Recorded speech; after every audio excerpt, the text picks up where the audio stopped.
What skills does your team need to understand over the next 24 months? And I would say Windows Admin Center is critical. So as a CIO, forward this link because there's a video that follows this on the benefits and the features and the functions of WAC. It's about 5 minutes and everybody in your team should see it. And if you want to understand it yourself, it's a technical, but it's a high-level overview of the capabilities of WAC, Windows Admin Center. So enjoy it and let me know in your comments below what your thoughts are. Bye.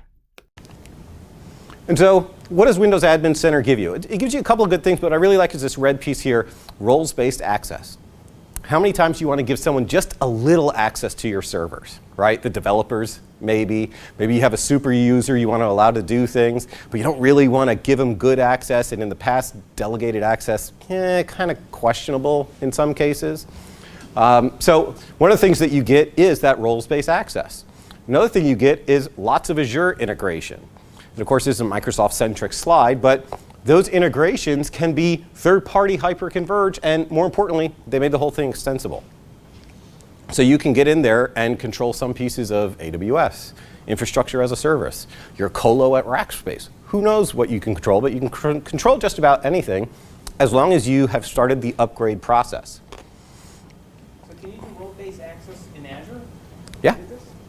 Because, well, yes. So when you're controlling your servers and your services through the Windows Admin Center, your roles-based access, it doesn't care that it's in Azure. Oh, but it's not like the GA account, so you can't give role-based access to your GA account. Not inside it. Well, that's actually coming, believe it or not. That's more of an Azure function, and pieces of it are there, but it's coming, yeah. And of course, when Microsoft says it's coming, we can take bets, you know.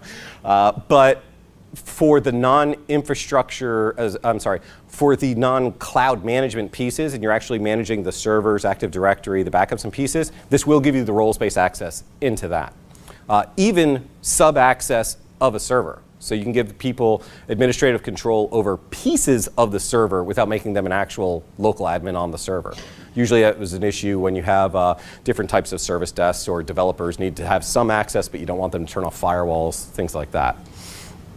The extensibility is a really important part because they basically opened up the SDK to anyone.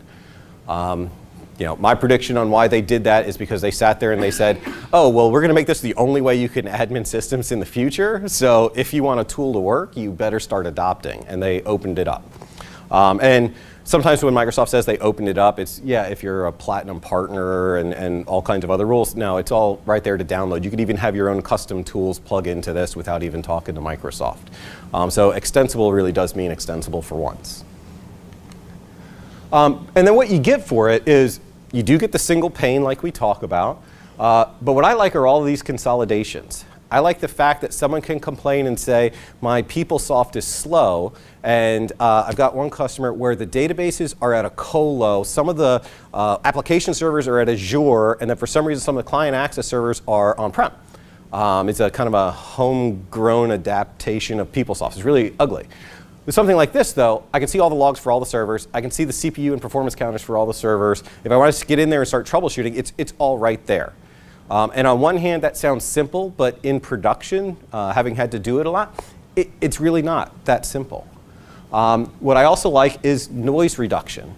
I'd say 90% of what I have to look at as a security person when you guys call me that something went wrong is noise. And that's assuming you have a clean environment. And that's because your administrators generally act like users at some point in the systems, which just generates a lot of noise. This is a big noise reduction, right? It's a noise reducer. And there's less tools. You know, how often in training do we have to teach someone, okay, here's the 22 different MMC plugins you need to manage all the systems in this environment. It's a real pain. If it's all consolidated, at least everyone knows where to go, and everyone can do things the same.